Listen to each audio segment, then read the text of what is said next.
This video is for education purposes only. Always verify details on official websites. Doctor B R Ambedkar विश्वविद्यालय दिल्ली की तरफ से एक और नया रिक्रूटमेंट नोटिफिकेशन जारी हो चुका है। परमानेंट, जी हाँ, permanent assistant professor, associate professor और प्रोफेसर लेवल की यहाँ पर वैकेंसी होने वाली है। काफ़ी अच्छी रिनाउंड यूनिवर्सिटी है और ये दिल्ली के अंदर है, कश्मीरी गेट के पास में इसका कैंपस है। तो इसके बारे में हम कंप्लीट जानकारी इसकी ऑफिशियल वेबसाइट से आपको बताने वाले हैं।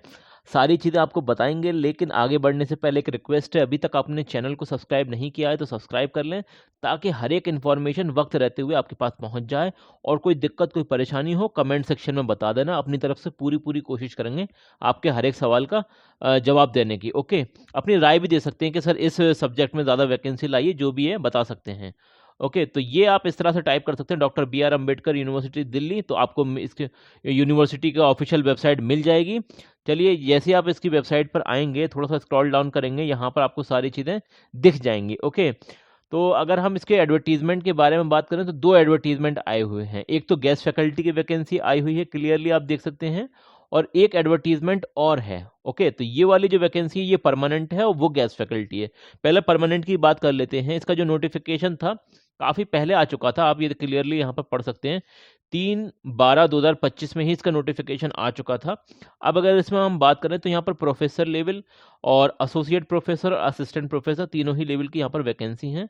और सब्जेक्ट की अगर हम बात करें तो कौन कौन से सब्जेक्ट हैं, जैसे कि जो मैंने हाईलाइट कर रखे हैं ना, उसमें वैकेंसी है। जैसे performing arts and performance studies के अंदर यहाँ पर वैकेंसी आप देख सकते हैं असिस्टेंट प्रोफेसर की। डिज़ाइन में वैकेंसी देख सकते हैं, 2 वैकेंसी हैं। इसी तरीके से एजुकेशन सब्जेक्ट, आज ही बहुत ज़्यादा कमेंट आ रहे थे कि सर एजुकेशन में वैकेंसी बताइए, तो देखिए ओबीसी में है, वैसे एक वैकेंसी है, अप्लाई करना चाहें तो कर सकते हैं। पेडागोजिकल सब्जेक्ट इंग्लिश में वैकेंसी है, आप यहाँ पर देख सकते हैं, एक वैकेंसी है। देखिए अलग अलग डिपार्टमेंट हैं, वहाँ से वैकेंसी आई हुई है। पेडागोजी ऑफ हिस्ट्री में वैकेंसी है, पेडागोजी ऑफ पॉलिटिकल साइंस में है, आर्ट्स एजुकेशन के अंदर वैकेंसी है। असिस्टेंट प्रोफेसर की बात मैं कर रहा हूँ आपसे, वैसे प्रोफेसर की और एसोसिएट प्रोफेसर की भी हैं, वो आप खुद देख लेना। हमारा आज जो आपको बताना रहेगा वो ज़्यादातर असिस्टेंट प्रोफेसर के बारे में हम बात करेंगे। अर्बन स्टडीज़ के अंदर वैकेंसी है और पब्लिक हेल्थ के अंदर यहाँ पर एक वैकेंसी है। इसी तरीके से इकोलॉजी एंड एनवायरमेंटल स्टडीज़ में एक वैकेंसी है, और इसी तरीके से law and social science humanities discipline के अंदर एक वैकेंसी है। हिंदी में आप 2 वैकेंसी देख सकते हैं असिस्टेंट प्रोफेसर की। अब यहाँ पर ये वाले जो सब्जेक्ट हैं ये भी काफ़ी डिमांडिंग हैं, लेकिन यहाँ पर इनमें वैकेंसी नहीं है। साइकोलॉजी में है, 2 वैकेंसी हैं, जिसमें जनरल में भी है और एससी में भी है, आप क्लियरली यहाँ पर पढ़ सकते हैं। सोशल साइंस एंड ह्यूमनिटीज़ में 3 वैकेंसी हैं। अब इसमें सोशल साइंस ह्यूमनिटीज़ में हो सकता है कि इकोनॉमिक्स वगैरह भी हो। ओके, इंग्लिश में कोई वैकेंसी नहीं है यहाँ पर, सोशियोलॉजी में भी नहीं है, पॉलिटिकल साइंस में 2 वैकेंसी हैं। ओके, इसी तरीके से आगे अगर हम देखें तो आर्कियोलॉजी एंड कंजर्वेशन म्यूजियोलॉजी के अंदर 2 वैकेंसी हैं, और इसी तरीके से लाइब्रेरियन की आप देख सकते हैं वैकेंसी हैं यहाँ पर। तो ये सारी वैकेंसी होने वाली है जो कि परमानेंट रिक्रूटमेंट है। ओके, क्या है ये? परमानेंट रिक्रूटमेंट है। अब इसकी मैं आपको इंपॉर्टेंट डिटेल बता देता हूँ। देखिए, सैलरी वगैरह इन्होंने यहाँ पर जो भी एकेडमिक पे लेवल है वो यहाँ पर मेंशन कर रखा है। असिस्टेंट प्रोफेसर का पे लेवल 10 के हिसाब से होता है, तो 57,700 से लेकर 92,500, ये मतलब इनका सैलरी अराउंड इसके होने वाली है आपकी। ओके, लाइब्रेरियन वगैरह की भी दे रखी है, असिस्टेंट लाइब्रेरियन की, आप ये पढ़ लेना, ऑफिशियल नोटिफिकेशन से बता रहे हैं हम आपको। ओके, चलिए, ये फिर बीच में तो यहाँ पर इसकी क्वालिफिकेशन वगैरह है वो मैं आपको अलग से बता दूंगा। कुछ और पॉइंट्स हैं वो मैं आपको पेज नंबर 17 से बताना चाहता हूँ। ये यहाँ पर आई थिंक यही है, हाँ यही है। देखिए, आपको अप्लाई कैसे करना है ये समझना बेहद ज़रूरी है। ओके, तो ये आप अप्लाई कर सकते हैं 16/1/2026 तक अप्लाई कर सकते हैं। सबसे पहले तो आपको after submission of the online application, आपको सबसे पहले ऑनलाइन एप्लीकेशन फॉर्म फिलअप करना पड़ेगा, पेमेंट करना पड़ेगा, उसके बाद उसका प्रिंट आउट निकलवाना पड़ेगा, और जो भी सेल्फ अटेस्टेड डॉक्यूमेंट आपके वो उसमें अटैच कर देना। और 16/1/2026 तक आपको स्पीड पोस्ट के माध्यम से, वो भी रजिस्टर्ड स्पीड पोस्ट होना चाहिए, आप यूनिवर्सिटी के रजिस्ट्रार ऑफिस में जमा करा सकते हैं। ये आप इनका एड्रेस यहाँ से नोट डाउन कर लें, और एनवलप के ऊपर क्लियरली मेंशन कर देना जिस चीज़ में भी आप अप्लाई कर रहे हैं। ओके, इन्होंने बोल भी रखा है यहाँ पर, ये टॉप पे आप जो है मेंशन कर देना क्लियरली जिस सब्जेक्ट में भी आप अप्लाई करना चाहते हैं। एक तो ये बात हो गई इंपॉर्टेंट। इसी तरीके से अगर हम इसकी फ़ीस वगैरह की बात करें तो देखिए यहाँ पर ये फीस है, नॉन रिफंडेबल है यूआर, ओबीसी और ईडब्ल्यूएस कैटेगरी के लिए 1000 रुपये की फीस है। बाकी एससी, एसटी, पीडब्ल्यूडी या फिर वुमेन कैंडिडेट के लिए कोई भी फीस नहीं है, नो फीस, कोई भी फीस नहीं है। इनका फ़ायदा है, ये अप्लाई कर दें, कोई दिक्कत नहीं। एक्सपीरियंस तो आपको मिल ही जाएगा कैसा होता है, अगर आपको बुला लेते हैं। वैसे तो ये आपको अगर हम इसमें क्वालिफिकेशन की बात करें, क्वालिफिकेशन मैं आपको बता देता हूँ, समझिए क्वालिफिकेशन। देखिए, आपका सबसे पहले तो पीजी होना चाहिए, पोस्ट ग्रेजुएशन होना चाहिए, वो भी 55% के साथ। अब ये 55% यूआर कैंडिडेट के लिए है, मतलब जनरल कैंडिडेट के लिए है। अगर किसी रिजर्व कैटेगरी से आते हैं तो 50% पर भी अप्लाई किया जा सकता है, पीजी की बात कर रहा हूँ मैं। इसी तरीके से आपके पास नेट होना चाहिए या फिर आपके पास पीएचडी होनी चाहिए, तो आप यहाँ पर अप्लाई कर सकते हैं। लेकिन अगर मैं आपको बताऊं तो यहाँ पर आपका सिलेक्शन एपीआई स्कोर के बेसिस पर होने वाला है।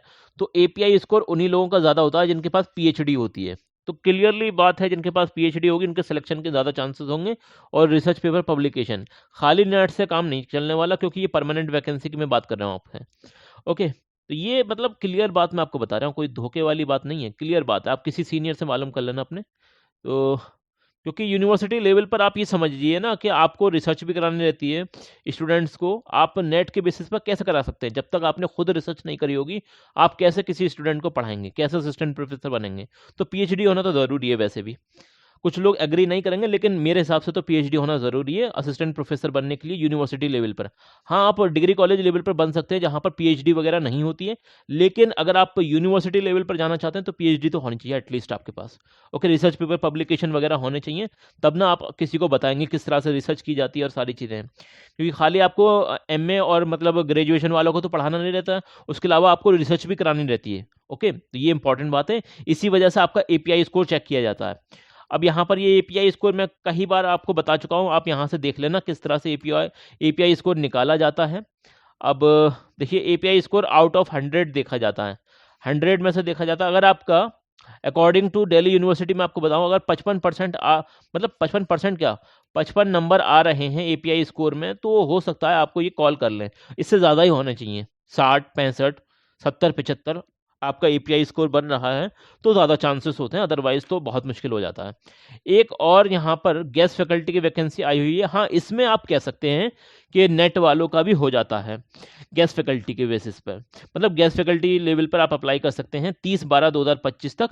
और इसमें आपको मैं बताऊं, यहाँ इस वाली वैकेंसी में फीस भी नहीं है, उसमें फीस थी, इसमें फीस नहीं है। ओके, ये गेस्ट फैकल्टी वाली जो वैकेंसी है इनकी, ये है आपकी tourism, hospitality, retail management, early childhood centre, entrepreneurship, accounting, finance and general education. इस सब में वैकेंसी है, यहाँ पर आप वैकेंसी नोट डाउन दे सकते हैं। इनकी क्वालिफिकेशन वगैरह आप यहाँ से ये पढ़ लेना, पूरा क्वालिफिकेशन के बारे में यहाँ पर इन्होंने डिटेल में बताया है, ये इस वाली जगह पर। ओके, ये पढ़ लेना आप। ओके, समझ में आई बात? रही बात किस तरह से अप्लाई करना है, तो देखिए 30/12/2025 तक आप अप्लाई कर सकते हैं। करना क्या रहेगा, यहाँ पर लिख रखा है, देखिए, interested and eligible candidate are required to register himself herself. 30/12/2025 तक आप अप्लाई कर सकते हैं in the school of vocational studies with all their original certificate. आपको वहां जाकर रजिस्टर कराना पड़ेगा, यही तरीका है इनका, फोटोकॉपी वगैरह सब चीज़ की लेके चलना, ये तरीका है इनका। ओके, अगर और इसकी डिटेल देखें तो नीचे हमें कुछ, हाँ, यहाँ पर आपको पर लेक्चर के हिसाब से मिलते हैं सैलरी वगैरह। ज़्यादा से ज़्यादा आपको 50,000 रुपये पर मंथ की सैलरी मिल सकती है। और पर पीरियड के हिसाब से आपको जो है 1500 मतलब 1500 रुपये पर लेक्चर के हिसाब से आपको मैक्सिमम सैलरी प्रोवाइड की जाती है। 70 साल तक के लोग अप्लाई कर सकते हैं, 70 साल से कम की एज होनी चाहिए आपकी, तो यहाँ पर आप अप्लाई कर सकते हैं डायरेक्टली। तो ये इंपॉर्टेंट बात है। रही बात कुछ और चीज़ें, तो वो आप यहाँ से देख लेना, ये यूनिवर्सिटी के यहीं पर मिल जाएगा। मैं आपको दिखाता हूँ कहाँ से आपको मिलेंगे ये नोटिफिकेशन। जैसे आप जाएंगे ना यहाँ पर करियर वाले सेक्शन में, तो आपको यहाँ से ये वॉक इन इंटरव्यू वाला मिल जाएगा। ये तो वॉक इन इंटरव्यू है, जो कि 30 दिसंबर 2025 का नोटिफिकेशन है, उस मतलब आपको जाना है। इसी तरीके से अगर इसकी ऑफिशियल वेबसाइट से जाके हम चेक करने की कोशिश करें, तो आई थिंक थोड़ा सा यहाँ जाना पड़ेगा आपको। यहाँ पर आप चेक करिए, कहीं पर ऑप्शन आ रहा होगा करियर वाले ऑप्शन में आप जाएंगे तो आपको मिल जाएगा। ओके, तो यहीं से आपको सारी चीज़ें मिलने वाली हैं। फिर भी कोई बात समझ में ना आए तो ये है आपका चैनल रोजगार अपडेट विद आदिल खान। कोई दिक्कत, कोई परेशानी हो, कमेंट सेक्शन में बता देना। This video is for education purposes only. Always verify details on official websites.